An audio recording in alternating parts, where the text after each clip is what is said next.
Hi friends, ఈరోజైతే మనం వంకాయ ఉల్లికారం అయితే ప్రిపేర్ చేసుకుందామండి. చాలా సింపుల్గా ఈజీగా అయిపోతుందండి. ముందుగా అయితే స్టవ్ మీద ఒక ప్యాన్ పెట్టుకొని కొద్దిగా ఆయిల్ వేసుకోవాలి.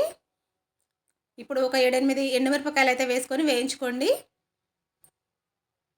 ఇవి కొద్దిగా ఫ్రై అయిన తర్వాత మిక్సర్ జార్లోకి అయితే తీసేసుకోండి. వీటిని చూడండి, ఈ కలర్ వస్తే చాలు. ఇప్పుడు ఒక పెద్ద సైజు ఉల్లిపాయను అయితే కట్ చేసి పెట్టుకోవాలండి. ముందుగానే మనం కట్ చేసి పెట్టుకున్న ఉల్లిపాయలను కూడా కొద్దిగా ఫ్రై అవ్వనివ్వాలండి.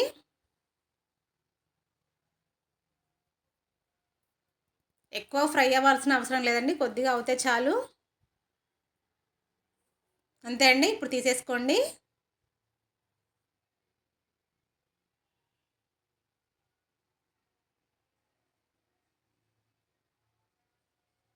ఇప్పుడు ఒక 4-5 వెల్లుల్లి రెబ్బలు, ఒక హాఫ్ టీ స్పూన్ జీలకర్ర, కొద్దిగా సాల్ట్, కొద్దిగా పసుపు వేసుకోండి. ఇప్పుడు వీటిని మిక్సీ పట్టుకోవాలండి. చూడండి, ఈ విధంగా మిక్సీ పట్టుకొని పక్కకైతే పెట్టేసుకోండి.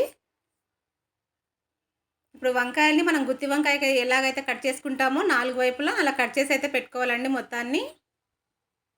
చూడండి, ఈ విధంగా కట్ చేసుకోవాలి అన్నీ.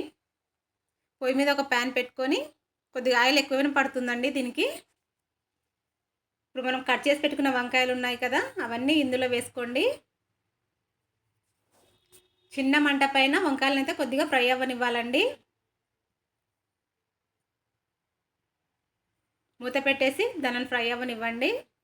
మరీ మెత్తగా అవ్వకూడదు, కొద్దిగా హాఫ్ వరకు మగ్గనివ్వాలి. ఈ విధంగా మగ్గితే చాలండి. ఇప్పుడు వీటిని పక్కకి తీసుకొని చల్లారనివ్వండి. అవి చల్లారాక మనం ముందుగా మిక్సీ పట్టి పెట్టుకున్నాం కదా, దాన్ని అయితే దీంట్లో స్టఫ్ చేసుకోవాలండి. ఉల్లికారాన్ని మనం డైరెక్ట్గా ఉల్లికారం పెట్టి వేస్తే వంకాయలు అనేది మగ్గవండి. అందుకని కొద్దిగా మగ్గించుకున్న తర్వాత ఇలా ఉల్లికారం అయితే పెట్టుకోవాలి. మళ్ళీ పొయ్యి మీద అదే ప్యాన్లో కొద్దిగా ఆయిల్ వేసుకోండి. ఇప్పుడు మనం స్టఫ్ చేసుకున్న వంకాయలు ఉన్నాయి కదా, అవన్నీ ఒక్కొక్కటిగా మళ్ళీ వేసేసుకోండి. ఒక 2-3 నిమిషాలు దీనిని ఫ్రై అవ్వనిస్తే చాలండి.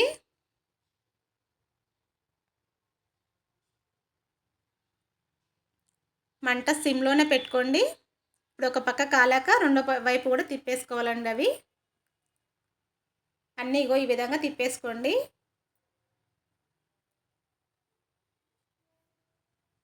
అంతే అండి, లాస్ట్లో కొద్దిగా కొత్తిమీర వేసుకొని దించేసుకోవడమేనండి. చాలా టేస్టీగా ఉంటుంది. రైస్లోకి కానీ చపాతీలోకి కానీ దేంట్లోకైనా తినొచ్చండి.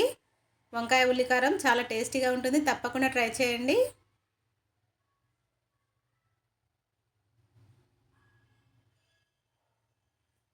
చాలా సింపుల్గా కూడా చేసేసుకోవచ్చండి.